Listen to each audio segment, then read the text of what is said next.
Des documents détruits sur les plans de matériel nucléaire suscite la controverse. L'argument de la raison d'État ne convainc pas tout le monde, notamment sur la surveillance de l'Agence internationale de l'énergie atomique. Olivier Tornet, Jean-Didier Revoin. Au Palais des Nations à Genève, Andreas Soumach a ses entrées un peu partout. Pour lui, c'est clair, l'Agence internationale de l'énergie atomique n'a pas surveillé la destruction des documents en Suisse, comme le prétend le Conseil fédéral. Il n'y a aucun cas dans l'histoire où l'agence a encouragé la destruction de documents. Elle n'a d'ailleurs jamais été sur place. Cet expert conteste un autre point. Le Conseil fédéral a affirmé vendredi dernier que le traité de non-prolifération nucléaire interdisait la possession de tels documents.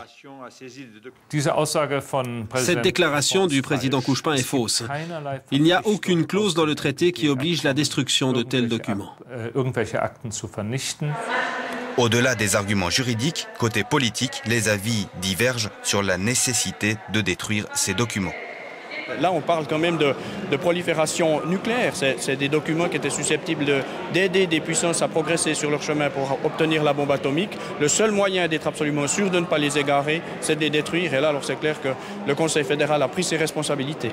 Écoutez, dans le pays de la sécurité, du secret bancaire et des bunkers, j'imagine bien qu'il y a des moyens pour l'État de pouvoir mettre en sécurité totale et absolue des documents, comme d'ailleurs les secrets militaires suisses, je dirais, ou les plans de l'état-major, et où personne ne peut avoir accès. Les avis sont toutefois unanimes sur 2 points. Il y a eu pression des Américains pour détruire ces documents et le ministère public ne pourra plus mener une procédure exhaustive sur les suspects de cette affaire.